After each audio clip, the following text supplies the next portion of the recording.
हरे कृष्णा। हम श्रीमद् भगवत गीता के 6वें अध्याय ध्यान योग इसके 5वें श्लोक को आज पढ़ रहे हैं। उद्धरेत आत्मनात्मानं उद्धरेतात्मनात्मं नात्मानं अवसादयेत् नात्मानम् अवसादयेत्। आत्मैव ह्यात्मनो बन्धुर् आत्मेव हि आत्मनो बन्धुर् आत्मैव रिपुरात्मनः। आत्मेव रिपुरात्मनः। महाकवि जयदेव दास प्रभु जी आप गाइए।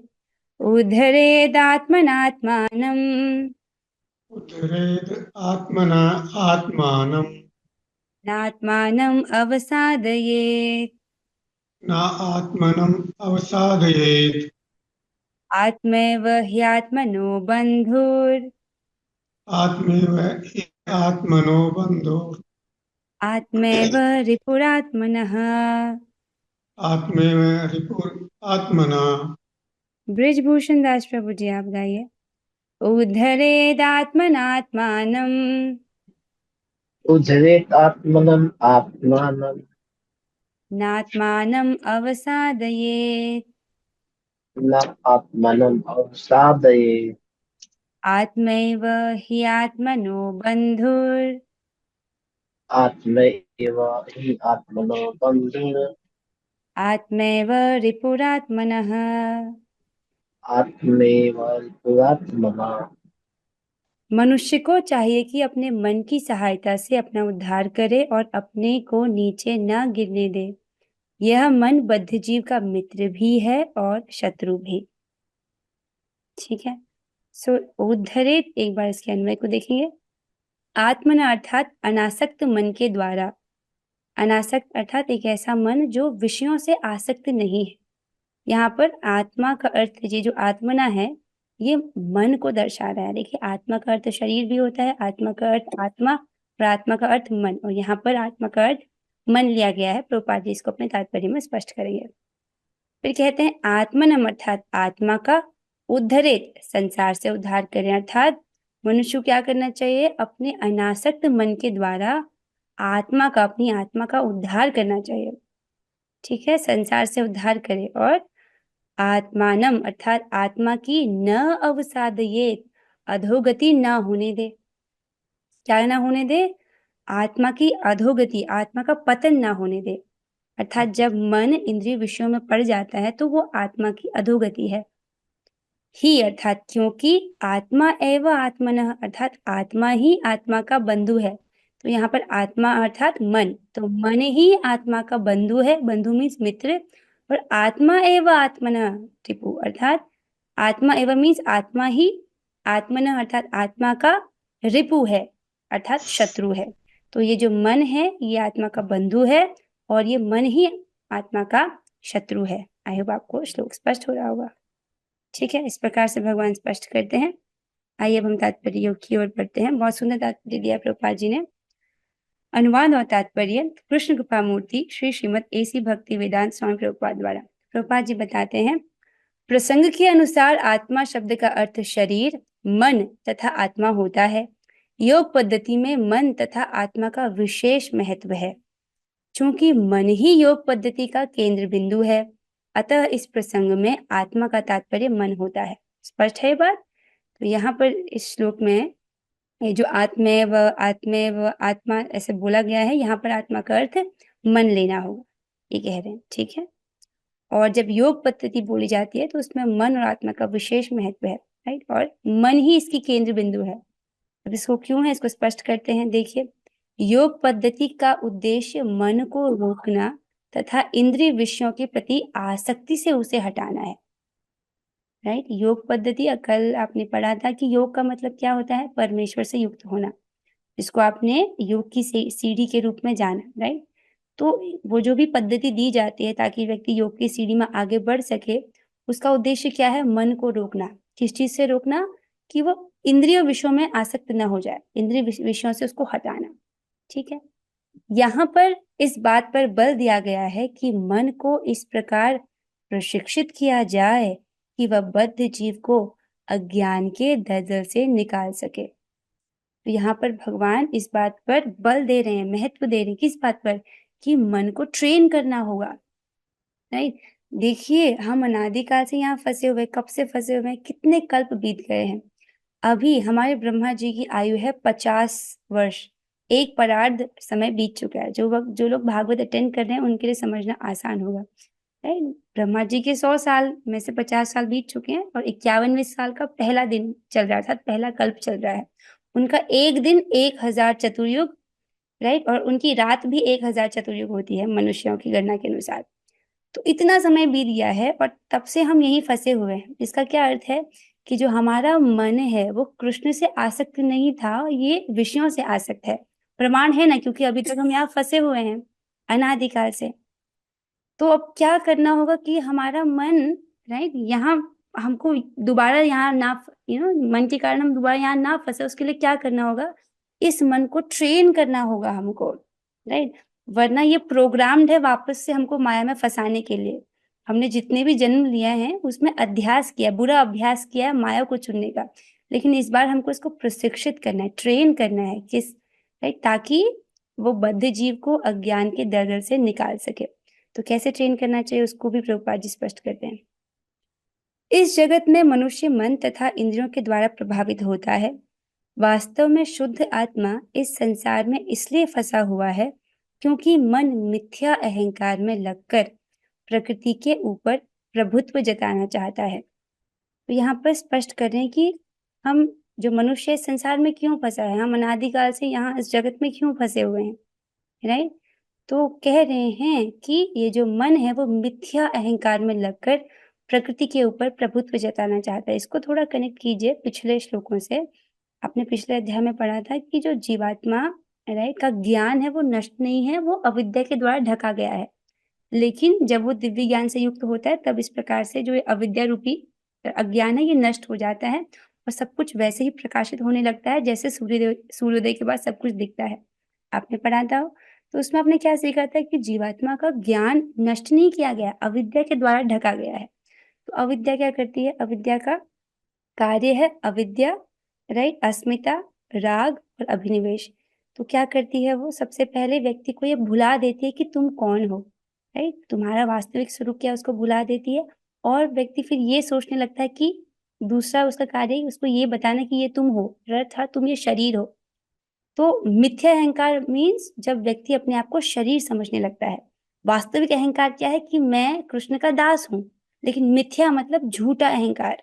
झूठा अहंकार क्या है? व्यक्ति समझता है कि मैं शरीर हूँ और उसके बाद उसमें इस मिथ्या अहंकार से प्रभावित होकर के वो प्रकृति के ऊपर प्रभुत्व जताना चाहता है। मीन्स इंद्रिय तृप्ति में लगना चाहता है, अपने आप को वो सेंटर पर रखना चाहता है, सब कुछ, राइट, उसके इंद्रिय तृप्ति, उसके सुख के लिए वो वैसा चाहता है। तो इसको कहेंगे वो प्रकृति पर प्रभुत्व जताना चाहता है। ये स्पष्ट हो रही है बात? ठीक है। तो क्या करना चाहिए? अतः मन को इस प्रकार प्रशिक्षित करना चाहिए कि वह प्रकृति की तड़क भड़क से आकृष्ट न हो और इस तरह बद्ध जीव की रक्षा की जा सके। देखिए, आत्मा तो बहुत शक्तिशाली है, राइट। उसको काटा नहीं जा सकता, उसको छेदा नहीं जा सकता, जलाया नहीं जा सकता, सुखाया नहीं जा सकता। और वो जो 6 प्रकार के परिवर्तन होते हैं शरीर में, उससे भी वो आत्मा में किसी भी प्रकार का परिवर्तन नहीं होता। वो हमेशा एक रस है, सत्य संकल्प से युक्त है, बुढ़ापे से रहित है, मृत्यु से रहित है, राइट। तो ये सब दिव्य गुण है आत्मा के। लेकिन, राइट, वही जीवात्मा है आप और मैं और हम सभी, राइट, वही जीवात्मा है हम। लेकिन इस वक्त फिर भी जब हम इस शरीर में है तो भी कुछ भय होता है, कहीं बीमारी हो गई तो, जप नहीं कर पाए तो कुछ प्रकार का भय तो रहता है, राइट। सो ऐसा क्यों है? इतनी, राइट, जो शक्तिशाली जीवात्मा है जिसको कोई नहीं काट सकता, कोई इसी प्रकार का ऐसा हथियार नहीं है जो आत्मा को मार सके, फिर भी जीव भय क्यों करता है? क्योंकि ये अविद्या रूपी नकल लगी है। इसको ऐसे समझिए, एक सांड है, बहुत शक्तिशाली सांड है, राइट। उसको नियंत्रित करना मुश्किल है। लेकिन अगर उसके नाक को नथ दिया जाए, आपने देखा बड़े बड़े सांडों के जो नाक में होती है नथनी लगा देते हैं और फिर वहां से उसमें रस्सी बांध देते हैं तो फिर उसको आसानी से खींचा जा सकता है, राइट। उसी प्रकार से जो जीवात्मा बहुत शक्तिशाली है, ऐसा कोई हथियार नहीं है जो जीव को नष्ट कर सके। उसको, राइट, बांध दिया गया है इस अविद्या रूपी मिथ्या अहंकार रूपी नकल से, राइट। ये जो इसके द्वारा जो है वो अपने आप को शरीर समझता है और उसी के राइट फिर शरीर के अनुसार ही वो कार्य करने लगता है, शरीर की इंद्रियों को तुष्ट करने में ही लगा रहता है। लेकिन क्या करना चाहिए, मन को इस प्रकार प्रशिक्षित करना चाहिए कि वो प्रकृति की तड़क भड़क से आकृष्ट ना हो, राइट। प्रकृति की तड़क भड़क से आकृष्ट ना हो और इस तरह बद्धजीव की रक्षा की जा सके। जैसे इसको मैं एक छोटा सा प्रैक्टिकल एग्जांपल देना चाहूंगी कि वृंदावन में ही जहाँ पर मैं रहती हूँ, मेरे बगल में एक बहुत सुंदर सा घर है और उसका और वहाँ पे जो लोग रहते हैं, राइट, उन्होंने मुझे बताया कि उसका ग्राउंड फ्लोर एकदम खाली है, विच इज वेल फर्निश्ड, और वो खाली है। ऐसा क्यों है? तो उन्होंने कहा कि यहाँ जो गोस्वामी रहते थे अब वो दुबई में रहते हैं। आप समझ रहे हैं? तो अब वो सोचो, वो वृंदावन छोड़ करके उनको लग रहा है कि दुबई अधिक श्रेष्ठ है। तो हुआ ना, वो माया की तड़क भड़क से प्रभावित हुए कि नहीं? तो कितना अधिक माया है, उस व्यक्ति को लग रहा है कि वृंदावन छोड़ के दुबई में रहना, वहां पैसे कमाना वो अधिक श्रेष्ठ है। जबकि क्या है वो, आप वास्तविक तरीके से देख सकते हो, वो प्रकृति की तड़क भड़क से आकृष्ट हो गया है, राइट। तो इस प्रकार से जो माया के जो प्रलोभन है, माया के जो चकाचौंध है, जो कि कुछ क्षणिक है, उससे आकृष्ट नहीं होना, और इस प्रकार से जो है बद्धजीव की रक्षा की जा सके। मनुष्य को इंद्रिय विषयों से आकृष्ट होकर अपने को पतित नहीं करना चाहिए। जो जितना ही इंद्रिय विषयों के प्रति आकृष्ट होता है वह उतना ही इस संसार में फंसता है। तो ये एक दलदल जैसा है, जैसे दलदल में हम जितना मोशन कर रहे हैं उतना व्यक्ति और फंसता जाता है, उसी प्रकार से इस जगत में, राइट, जितना व्यक्ति अपने आप को इंद्रिय विषयों में लगाता है तो वो उतना ही और इस संसार रूपी दलदल में फंसता जाता है, राइट।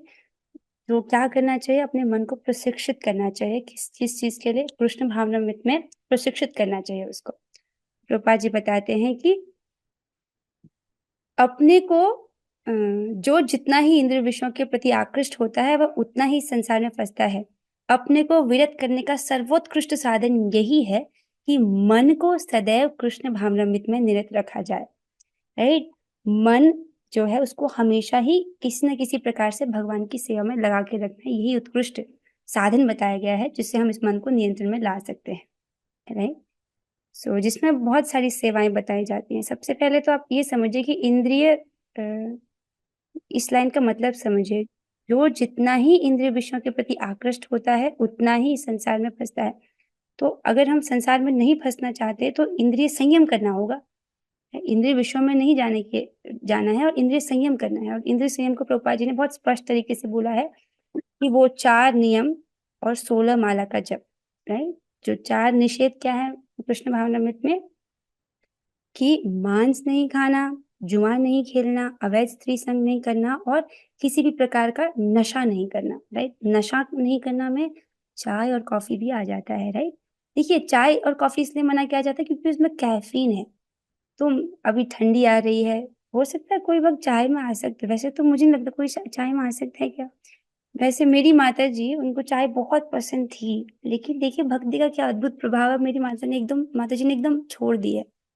जबकि मैंने जब से मैं बड़ी हुई, जब से मैं छोटी से मैंने माता जी को देखा है, लेकिन अब देखिए उन्होंने एकदम छोड़ दिया। तो it's like a very surprising thing for me, कि एक ऐसे व्यक्ति ने छोड़ दिया जिनका वो जो बहुत उनके जीवन का अहम हिस्सा था उनके लिए। सो ऐसे इसको त्याग देना चाहिए। पर अब ठंडी आ रही है तो कोई सोचेंगे माता जी गरम गरम चाय, कोई ऐसा है जो चाय में आ सकते हो यहाँ पर? अरे कोई भी नहीं है, क्या बात है, एकदम टॉप क्लास शुद्ध भक्त है, वेरी नाइस। अच्छा, दिस इज वेरी गुड। तो अब गर्मी में ठंडी आ रही तो आप गरम और चीजें पी सकते हैं, इट्स वेरी नाइस। मैं बहुत प्रसन्न हुई देख करके कि काफी स्ट्रॉन्ग भक्त हैं, वेरी वेरी नाइस। ठीक है, इज गुड, ओके। सो फिर प्रभुपाद जी कहते हैं कि ही शब्द इस बात पर बल देने के लिए प्रयुक्त है, अर्थात इसे अवश्य करना चाहिए। समझ रहे हैं यहाँ पर जो ही भगवान ने बोला है, कहाँ बोला है ही? देखिए, ही ये आत्मे वही आत्मनो बंधुर आत्मे व रिपुरात्मनो, ये ही मतलब निश्चित ही, राइट। ऐसा करना ही चाहिए। तो जो आत्मा, जो मन है, ये आत्मा का मित्र है, राइट। और इसको इस प्रकार से प्रशिक्षित करना ही चाहिए। अगर नहीं करेंगे तो क्या होगा, फिर से हम इस भवकूप में गिर जाएंगे। वापस से उस फॉर्मूले पर आइए, क्या बोला था भगवान ने कि जो पहले व्यक्ति इंद्रिय विषयों का अपने मन में चिंतन करता है, उसके बाद उन इंद्रिय विषयों से आसक्ति उत्पन्न होती है, उससे काम उत्पन्न होता है, फिर काम से क्रोध उत्पन्न होता है, क्रोध से क्या होता है, व्यक्ति की स्मृति भ्रमित होती है और स्मृति के भ्रमित होने से बुद्धि नाश हो जाता है और बुद्धि नाश होने से व्यक्ति फिर से भवकूप में गिर जाता है। तो सब कुछ शुरुआत कहाँ से होती है, मन में इंद्रिय विषयों का चिंतन करने से। तो उसी स्टेप पर व्यक्ति को रुकना है, जैसे ही वो चिंतन हो रहा है वहीं पर रोकना है और अपने आप को कृष्ण भावनामृत के कार्य में लगाना है। सबसे बेस्ट आप हरे कृष्ण महामंत्र का जप कर सकते हैं, मन में भी आप स्मरण कर सकते हैं। यदि आप ऐसी अवस्था में हैं कि जब आप नहीं बोल सकते जोर से, मे बी ऐसे लोगों के बीच में हो कभी भी, राइट, तो आप या किसी न किसी प्रकार से अपने आप को भगवान की सेवा में नियोजित करना चाहिए, इसको बोल रहे। सो फिर कहते हैं कि ही शब्द इस बात पर बल देने के लिए प्रयुक्त है, अर्थात इसे अवश्य करना चाहिए, इस प्रकार से मन को प्रशिक्षित करना चाहिए। अमृत बिंदु उपनिषद में कहा गया है, एक उपनिषद से प्रभुपाद जी एक श्लोक को कोट करें, बहुत सुंदर श्लोक है। मन एव मनुष्याणां कारणं बंध मोक्षयोः बंधाय विषयासंगो मुक्त्यै निर्विषयं मनः। तो ये अमृत बिंदु उपनिषद के दूसरा श्लोक है। इसमें क्या कह रहे हैं, मन ही मनुष्य के बंधन और मोक्ष का भी कारण है। तो मन ही बंधन का भी कारण है, मन ही मोक्ष का भी कारण है। जिसका मन इस भौतिक जगत से आसक्त है, इसकी तड़क भड़क से आसक्त है या किसी भी विषय वस्तु में आसक्त है, वो यहीं रह जाएगा। जिसका मन भगवान में आसक्त है वो ऊपर जाएगा, राइट। इंद्रिय विषयों में लीन मन बंधन का कारण है और विषयों से विरक्त मन मोक्ष का कारण है। ठीक है, आई होप स्पष्ट हो रहा होगा। अतः जो मन निरंतर कृष्ण भावनामृत में लगा रहता है वही परम मुक्ति का कारण है।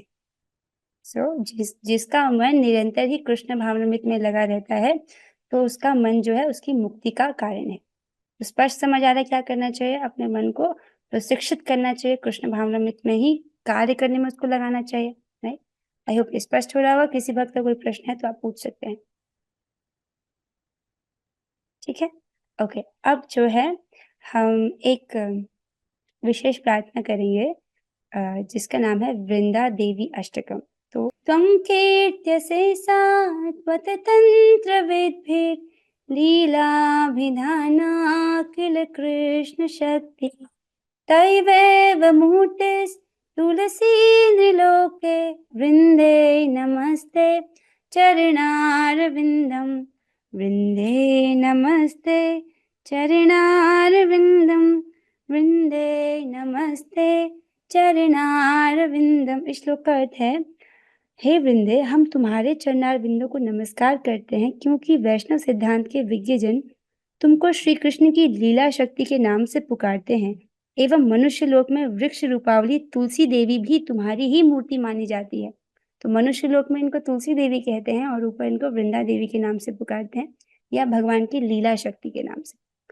भक्त्या विहीना अपराध लक्ष्य क्षिप्ताश्च कामादितरंग मध्ये कृपामयि त्वां शरणं प्रपन्ना वृंदे नमस्ते चरणारविंदम वृंदे नमस्ते चरणारविंदम वृंदे नमस्ते चरणारविंदम।